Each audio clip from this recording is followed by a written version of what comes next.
बेगा वो भरे रिद्धि सिद्धि लावो, बेगा बेगा वो भरे रिद्धि सिद्धि लावो।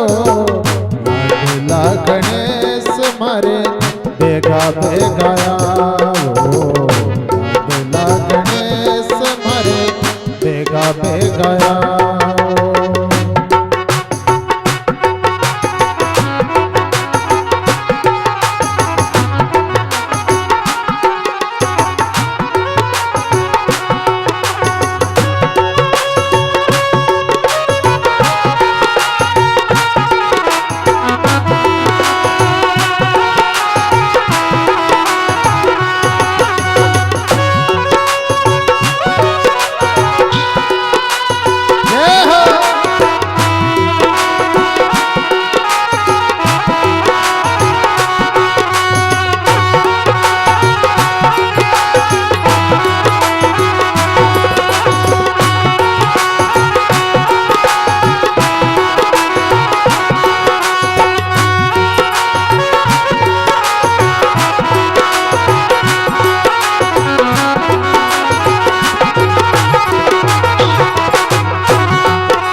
सबसे पहले आपको बनाए, सबसे पहले आपको बनाए। धूप दीप नहीं वेद चढ़ाए, धूप दीप नहीं वेद चढ़ाए। बेगा सया कर लाज बचाओ, बेगा आके भरी लाज बचाओ।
गजानंद देवा थारी आरती उतारूं, रिद्धि सिद्धि सागे लाओ तुमको पुकारूं। आकर देवा हरी लाज बचाओ, आकर देवा हरी लाज बचाओ।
लगाओ, लडुआ रोते भोग लगाओ। लाडला गणेश मारे बेगा बेगा आओ, लाडला गणेश मारे बेगा बेगा आओ, बेगा बेगा आओ, बेगा बेगा आओ, बेगा बेगा आओ, बेगा बेगा आओ। लाडला गणेश मारे बेगा बेगा आओ, लाडला गणेश मारे बेगा बेगा आओ, लाडला गणेश मारे बेगा बेगा आओ, बेगा बेगा आओ, बेगा बेगा आओ।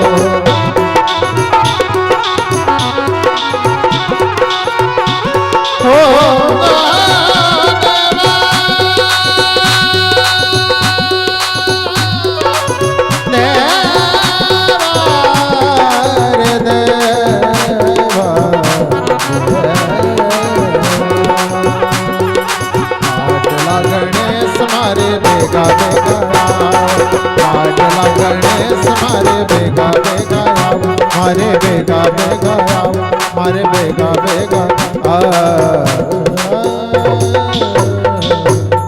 भगवत भगवान की है आरती, पापियों को पाप से है तारती। श्री भागवत भगवान की है आरती, पापियों को पाप से है तारती।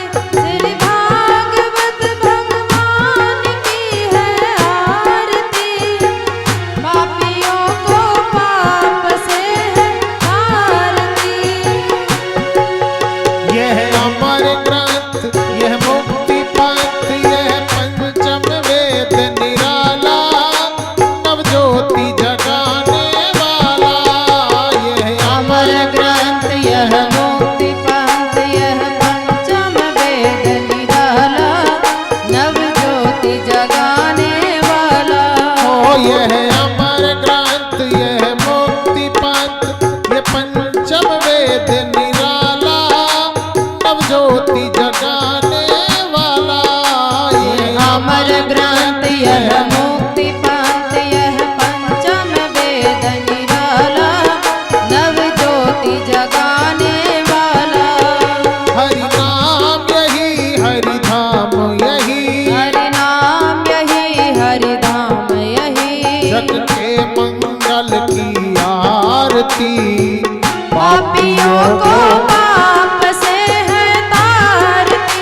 श्री भागवत भगवान की है आरती, पापियों को पाप से है तारती।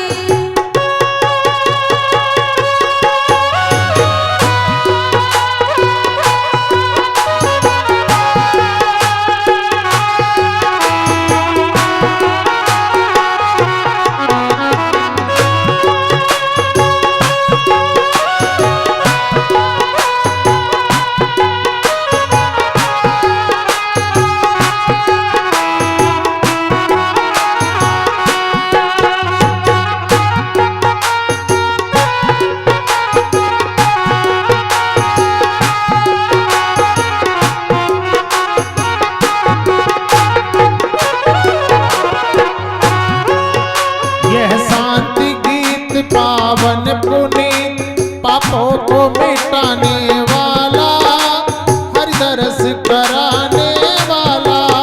यह शांति गीत पावन पुनीत, पापों को मिटाने वाला, हरि दरस कराने वाला। ओ यह शांति गीत पावन पुनीत, पापों को मिटाने वाला, हरि दरस कराने वाला। यह शांति गीत पावन पुनीत, पापों को मिटाने वाला, हरि दरस कराने वाला। यह सुख करनी यह दुख हरनी, यह सुख करणी यह दुख हरणी, श्री मधुसूदन की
मधुर बोल जग पंथ खोल सदमार्ग बताने वाला बिगड़ी को बनाने वाला यह मधुर बोल जग पंथ खोल सदमार्ग बताने वाला बिगड़ी को बनाने वाला ओ यह मधुर बोल जग पंथ खोल सदमार्ग बताने वाला बिगड़ी को बनाने वाला मधुर बोल जग पंथ खोल सदमार्ग बताने वाला बिगड़ी को बनाने वाला श्री राम यही घनश्याम यही श्री राम यही घनश्याम यही श्री राम यही घनश्याम यही श्री राम यही घनश्याम यही ये प्रभु महिमा की आरती पापियों को पाप से आरती भागवत भगवान की है आरती पापियों को पाप से है तारती भागवत भगवान की है आरती पापियों को पाप से है आरती पापियों को पाप से है तारती पापियों को पाप से है आरती पापियों को पाप से है तारती पापियों को पाप से है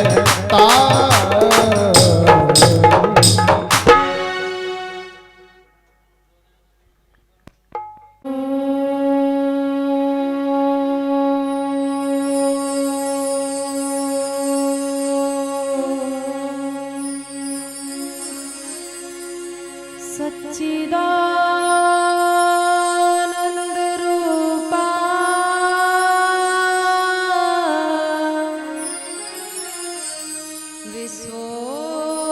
विश्वोत्पत्त्यादि हेतवे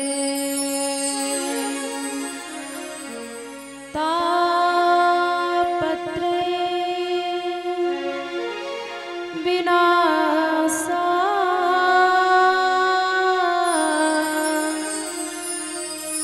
श्री कृष्णाय वयं नमः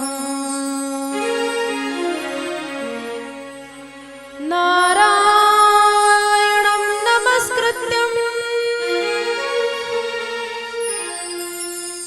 नरं चैव नरोत्तमम् देवीं सरस्वतीं व्यासं ततो जयमुदीरे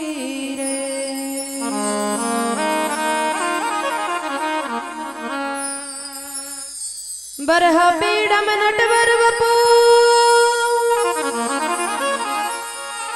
कर्णयो कर्णिकारं बिभ्रद्वासक कनककपीशं पेजयन्तीं च माला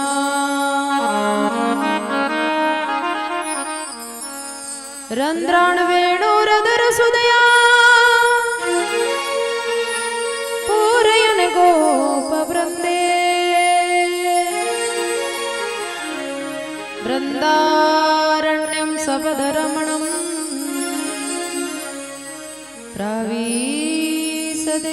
प्रावीसद्गीतकीर्ति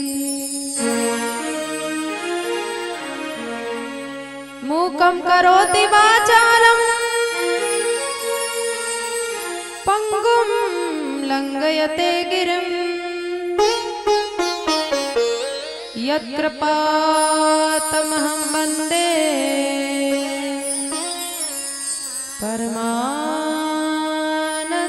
परमानन्दमाधवम्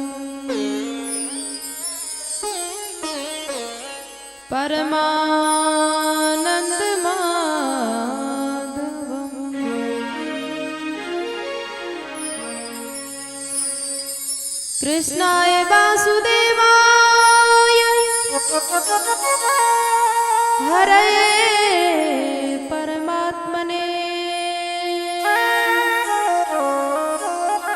प्रणत क्लेशनाशाय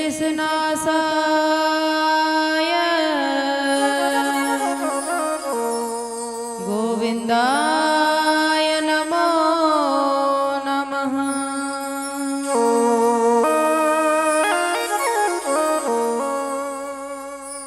तप्त कांचन गौरांगी राधे वृंदावनेश्वरी वृषभान सुते देवी प्रणमामि हरि प्रिय।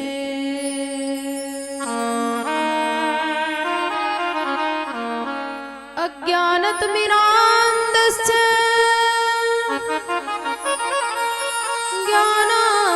ज्ञानाञ्जनशलाकया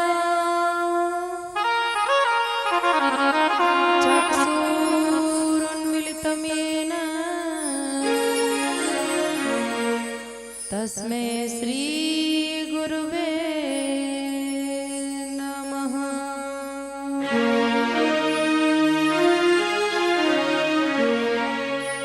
तस्मै श्री गुरुवे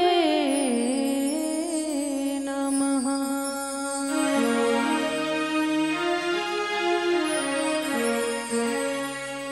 बोल सद्गुरुदेव भगवान की, भागवत भगवान की जय, मोर मुकुट बंसी वाले की जय, शंकर भगवान की जय, बरसाने वाली की, हनुमान जी महाराज की, सब भक्तन की, सब संतन की, सत्य सनातन धर्म की।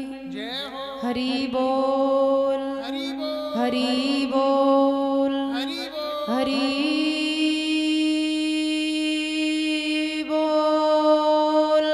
हरि बोल। जय जय श्री राधे श्याम।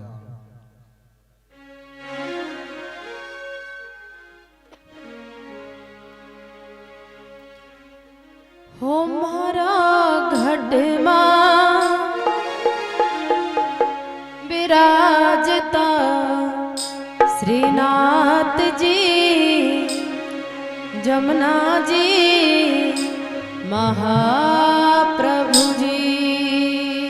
हो भारा घट मां विराजता श्रीनाथ जी जमुना जी महाप्रभु जी।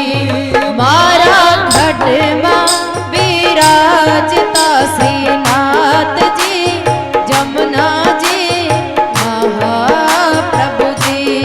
मारा घट मां विराजता श्रीनाथ जी जमुना जी महाप्रभु जी।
गोविंद बसे हमारे हृदय श्वास नित गोविंद बसे हमारे हृदय श्वास नित गोविंद बसे हमारे हृदय श्वास नित गोविंद बसे वहाँ बाहर मानव देह कदी न मिले वहाँ बाहर मानव देह कभी न मिले फेरो लखर 84 न पड़े फिर मारा मोहन हरि ओ मारा घटवा विराजता श्रीनाथ जी यमुना जी महाप्रभु जी मारा घट विराजता श्रीनाथ जी यमुना जी महाप्रभु जी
बोल श्याम सुंदर भगवान की जय मोर मुकुट बंसी वाले की जय भागवत भगवान की जय हरि बोल हरि बोल हरि बोल हरि बोल हरि बोल हरि बोल जय जय श्री राधे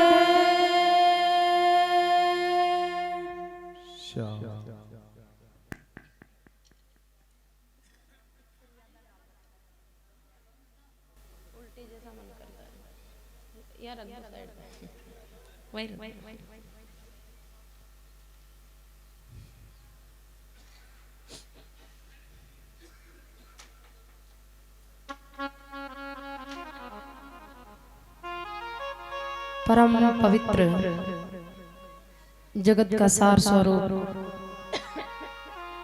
साक्षात भागवत स्वरूप परमानंद आनंद घन सच्चिदानंद परम ब्रह्म परमेश्वर जगन्नाथ जगदीश जगतपति जगत के पालनहार सर्व घटवासी अंतर्यामी चार भुजानाथ श्याम सुंदर भगवान श्री हरि के चरणारविंद में नमन करते हुए उनकी पतित पावनी ज्ञान गंगा में अपने मन बुद्धि चित्त को स्नान कराएंगे। ठाकुर जी के चरणों में अपना अंतस्थ एकाग्र करते हुए भगवान की महिमा पान करेंगे। कल कृष्ण भगवान का जन्म उत्सव हमने मनाया। भगवान किसको कहते हैं? जो पहले भी था, आज भी है, आगे भी रहेगा। जो न कभी पैदा हुआ, न कभी नष्ट हुआ और न ही कभी नष्ट होगा। सदा है, सर्वदा है, सर्वत्र है, सर्वव्यापी है और जिसकी सत्ता से ही सबकी सत्ता है, जिसका न आदि है, न मध्य है, न ही अंत है। संसार किसका नाम जो एक दिन नहीं था, एक दिन है और एक दिन नहीं रहेगा। उस चीज का नाम संसार है। हमारा शरीर एक दिन पहले नहीं था, आज है, एक दिन नहीं रहेगा। इसलिए शरीर संसार है, शरीर ही संसार है। शरीर से संबंधित जितने भी रिश्ते नाते वो भी सब संसार है। तो शरीर हमारा पैदा हुआ, कुछ समय है, एक दिन नष्ट होगा। हमारे शरीर का अस्तित्व मिट जाएगा, सदा सदा के लिए मिट जाएगा। कभी भी ये शरीर तो वापस नहीं बनेगा। तो नाशवान चीज है। लेकिन जो भगवान का शरीर होता है ना, भगवान का शरीर नहीं तो हमारे शरीर की तरह कभी पैदा हुआ, भगवान का शरीर नहीं हमारे शरीर की तरह कभी नष्ट होता है। क्यों? क्योंकि हमारा शरीर प्रकृति से बना हुआ है, पंच तत्वों से बना हुआ है। भगवान का शरीर पंच तत्वों से बना हुआ नहीं है, वो चिदानंदमय है। चिदानंदमय देह तुम्हारी, विगत विकार जान अधिकारी। ये जो राम जी दिख रहे हैं ना, धनुष बाण धारण किए हुए, या हमारी तरह उनके 2 हाथ 2 आंखें 2 पग हमारी तरह चल रहे, काम कर रहे, खा रहे, पी रहे, व्यवहार कर रहे हैं। लेकिन हमारे में उनमें बहुत फर्क है। हमारा 2 हाथ पांव वाला, 2 आंख वाला, कान वाला ये शरीर एक दिन भस्म हो जाएगा। लेकिन वो जो राम जी का शरीर दिख रहा है वो ज्योतिर्मय है, चिदानंदमय है, वो कभी भस्म नहीं होगा। सगुण साकार जो भगवान है, सगुण साकार में, निराकार में रत्ती भर का फर्क नहीं है, भेद नहीं है, बिल्कुल भी नहीं। वो जो आकृति रूप में भले ही है, लेकिन वो ज्योतिर्मय है, पंचभूतों से बना हुआ नहीं होता है। इसीलिए भगवान के शरीर का ध्यान किया जाता है। हम जानते नहीं है कि ये भगवान है, लेकिन फिर भी उनका ध्यान करेंगे तो हम मुक्त हो जाएंगे, हमारे पाप मिटेंगे, हम पवित्र हो जाएंगे। और उसी की जगह अगर हम किसी इंसान के शरीर का ध्यान करेंगे तो पहले ही कीचड़ में पड़े हैं और भी गहरे चले जाएंगे, और बदले में कुछ भी नहीं मिलेगा जहर के सिवा। एक तरफ आप इंसान का शरीर की फोटो लगा दो और एक तरफ भगवान की लगा दो, दोनों का ध्यान करो, दोनों का नाम जप करो, इससे कुछ नहीं मिलेगा और इससे सब कुछ मिल जाएगा। सब कुछ आकृति दिखने में एक जैसी है, लेकिन ये मिथ्या है, इसमें कोई पावर नहीं है। ये अज्ञान से बना हुआ है ना, माया से। और ये ज्योतिर्मय चिदानंदमय है, आनंद घन है। इसीलिए भगवान की पूजा करते हैं, आरती करते हैं, उनकी श्रृंगार करते हैं, उनको निहारते हैं, उनको देखते हैं, उनको प्रणाम करते हैं, उनके स्वरूप का ध्यान करते हैं। क्योंकि जैसे पानी है और पानी में चूना घोल दिया, अब चूना के पानी को हम मंथन करें तो पूरी जिंदगी चूना के पानी का मंथन करते रहेंगे तो भी उसमें से घी नहीं निकलेगा। भले ही वो दिखने में सफेद है, दूध जैसा लग रहा है, एक तरफ चूना का पानी है और एक तरफ दूध है, दिखने में एक ही जैसा है, लेकिन फर्क बहुत है। एक में घी है और एक में कुछ भी नहीं। दिख एक जैसा रहा है। तो संसार का व्यक्ति, वस्तु, स्थान, किसी भी चीज का हम ध्यान करते हैं, मन लगाते हैं, चिंतन करते हैं, उसका अंतिम परिणाम परिश्रम ही होता है। जैसे चूना के पानी को मथे ही जाओ कभी घी नहीं निकलेगा, ऐसे संसार को कितना ही तुम चिंतन करो उसमें से कुछ भी हाथ नहीं लगेगा। और दूध को मथेंगे तो घी मिलेगा, ऐसे ही भगवान का जो स्वरूप होता है वो अमृत है। तो महाराज यह भगवान दुनिया के सामने आते हैं, उतरते हैं, पैदा नहीं होते। पैदा होने वाली चीज तो मर जाती है, और जो मर जाती है उसका अस्तित्व खत्म हो जाता है, पर भगवान का अस्तित्व कभी खत्म नहीं हुआ। चाहे कैसी कैसी सृष्टियां आई, कितने के नास्तिक आए गए, भगवान का अस्तित्व ज्यों का त्यों रहता है और रहेगा भी, क्योंकि वो सत्य स्वरूप है। भगवान कृष्ण अब देखो संसार में आते हैं ना तो नाटक करते हैं, लीला करते हैं। भगवान जो भी काम करते हैं ना उसको लीला कहा जाता है। लीला क्यों कहते हैं? भगवान के जन्म को अवतार कहते हैं और भगवान की कर्म को लीला कहते हैं। और जो माया में पड़ा हुआ जीव है उसके जन्म को अवतार नहीं कहा जाता है, उसको जन्म ही कहा जाता है। और इंसान जो भी करता है उसको लीला नहीं कहते हैं। माया में बंधा हुआ जीव लीला नहीं कर सकता। क्यों? क्योंकि वो तो बेचारा अपने स्वभाव के बस में होकर जन्म लिया है, काल के बस में होकर जन्म लिया है, कर्मों के बस में होकर जन्म लिया है। वो तो स्वतंत्र है ही नहीं, वो मुक्त है ही नहीं, वो कैसे लीला करेगा? भगवान जो भी करते हैं वो लीला है। लीला क्यों है?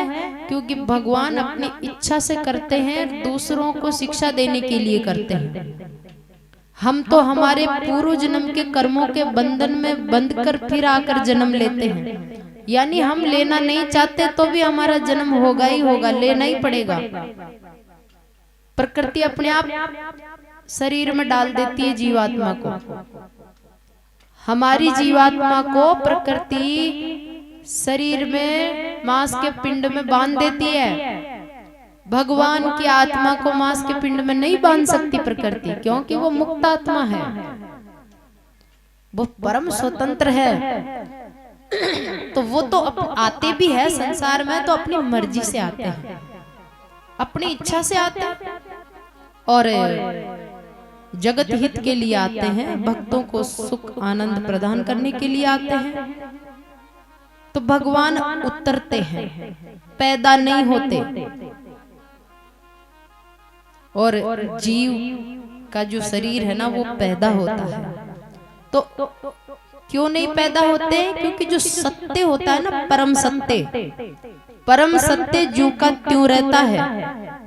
परम सत्य में कोई घटोतरी बढ़ोतरी नहीं होती है, वो खंडित नहीं होता, वो नष्ट नहीं होता है, वो विकृत भी नहीं होता है। परम सत्य और ईश्वर परम सत्य है। जब लीला की दृष्टि से कृष्ण भगवान देवकी माता के गर्भ में आए तो कारागृह में समस्त देवता, ब्रह्मा जी और शिव जी कारागृह में आए। और कृष्ण भगवान के अवतार लेने से पहले कृष्ण भगवान की स्तुति की तो सब देवताओं में सबसे आगे आगे शिव जी खड़े थे। और शंकर भगवान कृष्ण भगवान के आने से कुछ क्षण पहले हाथ जोड़कर कह रहे हैं कि अभी अभी जो अब थोड़ी देर में देवकी और वसुदेव से जो बेटा बनकर जो आ रहा है ना, जो बेटा बनने वाला है वो कौन है मैं बताता हूं। कौन है? तो शंकर भगवान कह रहे हैं सत्ते व्रतम सत्ते परम त्रिसत्यम सत्ते से योनिम निहितम च सत्ते सत्ते से सत्यमृत सत्य नेत्रम सत्यात्मकम त्वाम शरणं प्रपन्ना। वो परम सत्य है जो कभी भी न उत्पन्न होता, न नष्ट होता, न परिवर्तित होता। उनकी उपस्थिति में अनंत अनंत बार ये संसार पैदा होता है, कुछ समय रुकता है, फिर नष्ट हो जाता है। भगवान की उपस्थिति वो जो के त्यों उपस्थित रहते हैं और संसार नदी की तरह चलता रहता है। इधर से ब्रह्मांड पैदा हो रहे हैं और इधर काल के मुंह में जा रहे हैं, इधर पैदा हो रहे हैं, उधर काल के मुंह में जा रहे हैं, और भगवान सबके साक्षी बनकर के सबको देख रहे हैं। और इस संसार को बहने की जो शक्ति है ना, वो भगवान ही दे रखे हैं। तो भगवान का जो संकल्प है ना, वो सत्य है। यानी एक बार भगवान ने सोच लिया, बस हो गया। जिस समय सोचा उसी समय हो गया। सत्य संकल्प है। और हम जीव तो किसी चीज को 100 बार सोच ले तो भी नहीं होता है। जाने जीवन में कोई लाख चीजों को सोचा, उनमें से 1-2 होती है, वो भी बड़ी आज सोचेंगे, कल प्लान बनाएंगे, परसों उसकी तैयारी करेंगे, और फिर जाकर के कोई महीना, 6 महीना, 2, 4, 10 साल में जाकर के वो जो सोचा वो काम होगा। और वो भी जरूरी नहीं हो ही जाए,